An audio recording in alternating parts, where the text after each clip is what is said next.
Hello, it is time for Chapter 7 of Runaway Ralph. It's called The Escape. Ralph was desperate to escape. His food supply was running low, and as Chum had predicted, Garth stayed away from the craft shop. Ralph ran around the sides of his cage, hoping that there might be an opening, one overlooked space wide enough for a mouse to squeeze through. There was none, as he had known all along. He pushed on the door with all his strength, but he could not budge it. He ran on his wheel in hopes that it might, just once, take him someplace, but of course it did not, and Ralph needed some help. "Hey, Chum," he called over to the hamster, who was noisily wearing down his teeth on the bars of the cage. "You're a stretchy fellow. See if you can stretch over here and pull this door open." For once Chum obliged by putting his shoulders to the bars of his cage, stretching his foreleg as far as he could, and reaching with his paw. He barely managed to flick a wire off the side of Ralph's cage with a toenail. "There must be some way we can get out of here," said Ralph. "There's got to be." "Well, not for me," answered Chum. "I wouldn't leave if I could. I've lived in a cage all my life, and I'm too old to start scrounging now. Besides, I rather enjoy trying to bite the hands that feed me." "I would rather scrounge than starve," said Ralph. He still had a supply of food, but he pawed through some old sunflower seed husks to make sure he had not missed any edible bits. Over in the dining hall, the campers, unaware that the mouse was soon to starve, sang with gusto. "The ants come marching two by two, hurrah, hurrah. The ants come marching two by two, hurrah, hurrah. The ants come marching two by two, and the little one stopped to tie his shoe," as they sang, as his food supply dwindled further. Ralph felt nervous and guilty. His mother had taught him to store food. The sight of the campers' mosaics made of dried peas and beans were hard to bear. He felt he could no longer object to a little dried glue on his food now. When Chum managed to toss an alfalfa pellet in his cage, he was humbly grateful. Outside his cage, the campers went about their activities unaware of the desperate mouse to the craft shop. Lana cradled Catso in her arms whenever she could catch him, and the smug look on that cat's face was unbearable to Ralph. Karen returned to paint her bleach bottle piggy bank. Everyone who passed her work table asked if her watch had been returned, and Karen, busy with her piggy bank, shook her head no. Occasionally Ralph's ears caught the familiar sound of the and he looked out to see Garth pushing his motorcycle across a bench or around the edge of the ping-pong table as if he were lost in a dream of speed and danger. The sight of his precious motorcycle made Ralph even more frantic for freedom. And then, to add to the troubles, there was still Catso, who had been only temporarily amused by the wristwatch, and who would sooner or later, Ralph was sure, return to the cage. Ralph felt thin, nervous, and run down. His cage was untidy even by mouse standards of housekeeping. "I wish I knew how to stage a jailbreak," he confided to Chum. "If there is anything I can do to help, let me know," said Chum, and cracked a sunflower seed he had earned that morning when he had stuffed his cheeks until he had fallen to the bottom of his cage, as he usually does. "Chum might toss me a sunflower seed instead of those alfalfa pellets," thought Ralph crossly. At rest period, Aunt Jill came in the craft shop to straighten supply shelves. Ralph watched as she sorted dried seeds, which looked delicious, as well as weeds and pine cones. As he watched, he saw a possibility of help. After all, Aunt Jill, unlike most women, was kind to mice. Looking as small and as pitiful as possible, Ralph clung to the bars of his cage. In time, Aunt Jill noticed him. "Oh, hello there, little fellow," she said kindly. Ralph made his whiskers quiver. "Let me out of here," he said, quite sure the woman could not understand. Aunt Jill smiled when she heard the mouse squeak and offered him a sunflower seed, which he snatched and cracked so greedily that he forgot to look pitiful. "My, but you're a hungry little fellow," remarked Aunt Jill, but she did not offer him another seed. Instead, when the camp awoke, she called to Garth, who came to the door of the craft shop, but would not enter in. "Your mouse is hungry," said Aunt Jill. "Somebody else can feed him," said Garth. "Well, he's your personal mouse," reminded Aunt Jill.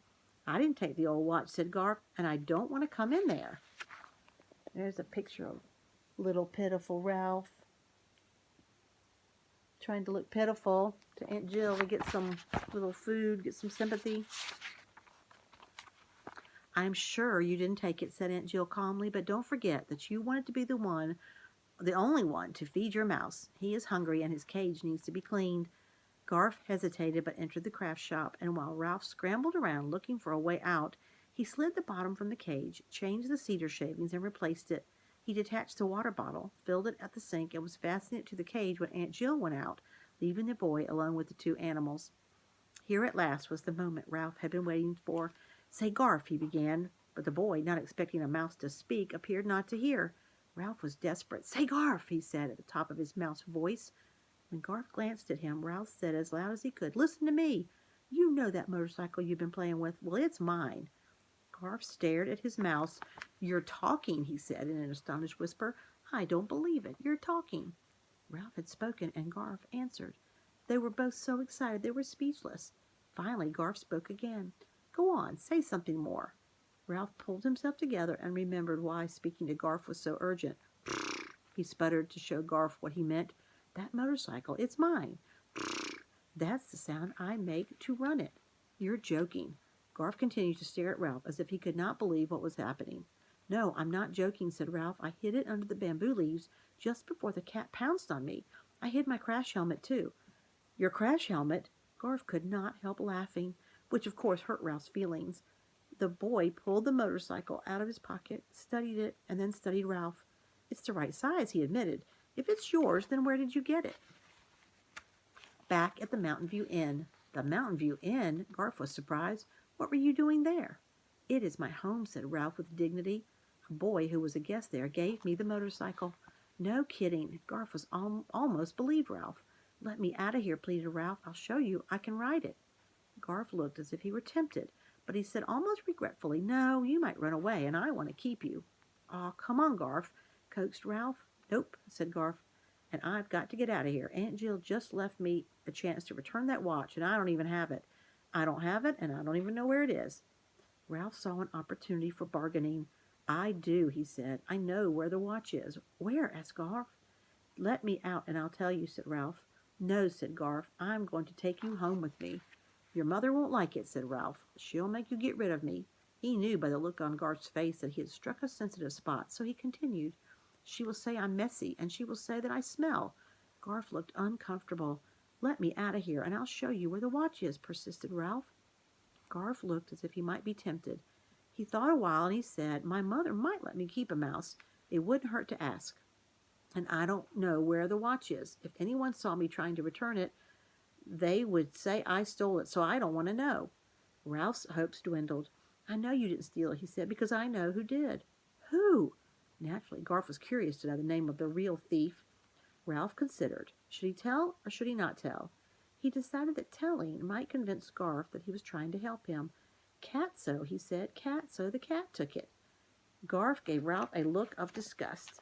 "Now I know you're lying," he said. "What would a cat do with a watch?" Ralph was beginning to feel frantic. "Pretend it's a mouse. Play with it. Toss it around. You know how cats do." Garf grinned. "For such a little fellow, you sure have a big imagination." "I'm not imagining it," said Ralph. "Catso took it. I saw him. Honest." "Aw, you just don't like cats," said Garf, and started to leave. Ralph sat miserably back on his haunches. "Well, even if you don't believe me, don't forget to feed me." "Glad you reminded me," said Garf, and he gave Ralph a generous supply of food before he left the craft shop. He paused by the bamboo where he had found the motorcycle, stirred the leaves with his foot, and uncovered the thistle-down half of a ping-pong ball, which he picked up and examined. He glanced back in Ralph's direction before he put the helmet in his pocket and went to his lodge.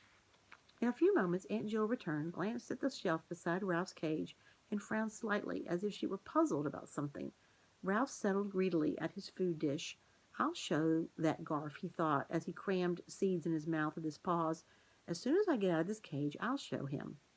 When Ralph's stomach was comfortably full, he took a long nap. By the time he awoke, the craft shop was empty, the camp strangely quiet. A few chickens scratched under the walnut trees, and the kittens tumbled about, trying to catch one another's tails. A horse whinnied in the pasture, but there was no one in sight. "Where is everybody?" Ralph asked Chum. "They've all gone down to the river for a swim and a picnic supper," answered Chum. "Peaceful, isn't it? I finally got some sleep in the daytime." In the distance, Sam barked, and the campers shouted and laughed. Ralph felt so full from overeating that he went for a run on his wheel before he settled down on the edges of his cage. His search was futile. Garf had replaced the bottom and fastened the door secure. Suddenly the hair along Ralph's spine began to tingle. Catso! Ralph huddled in the corner of his cage and tried to make himself invisible.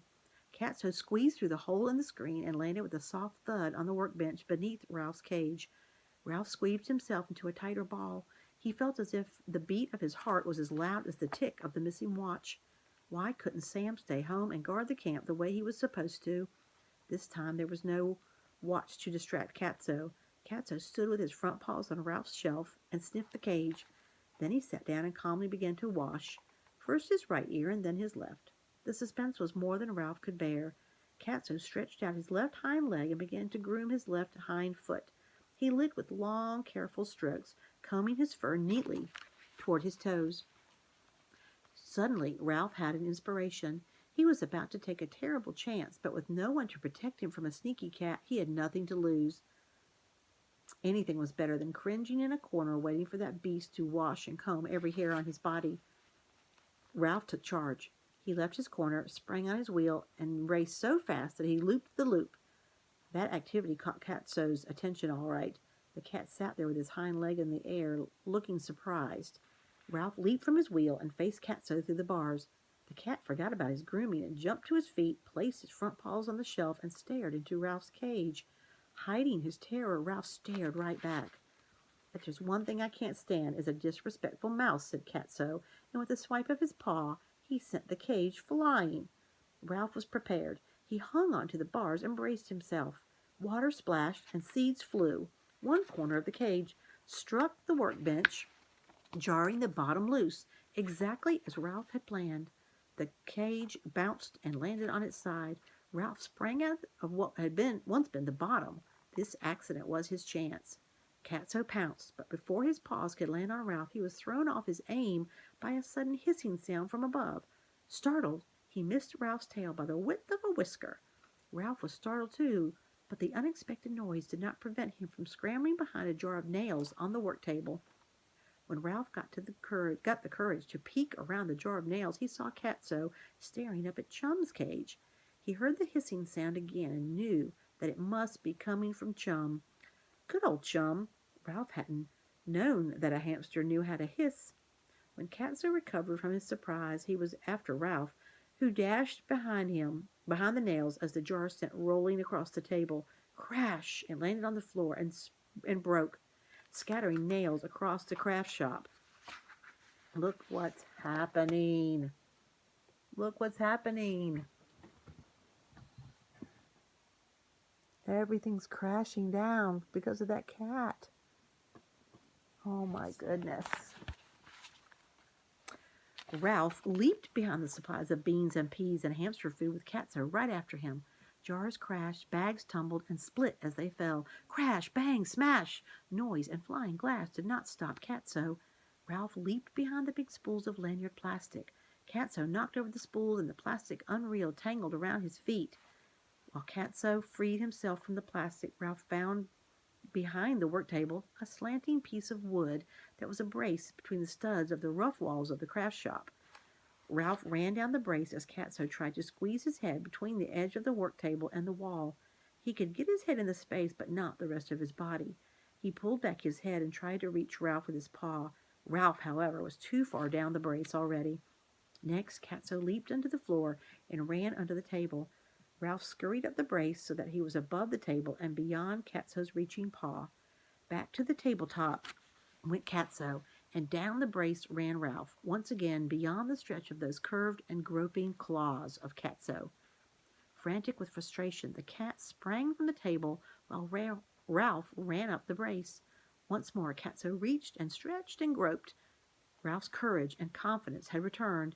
He advanced within half an inch of Catso's longest reach. Catso tried, but could stretch his foreleg no farther. Ralph sat down and said, "This could go on all day. You might as well give up. You know I'm outsmarting you." Catso, after one more effort to stretch further, withdrew his paw, came out from under the table, and picked his way daintily and disdainfully through the jumble of seeds, nails, and plastic cord, as if the mess was beneath his notice. He held his tail proudly straight, but he did not fool Ralph. That cat had been defeated. Catso squeezed out the hole in the screen door. Ralph was safe and free. Now, all he had to do was figure out how to get his motorcycle away from Garth, and he would be on his way back to the Mountain View Inn.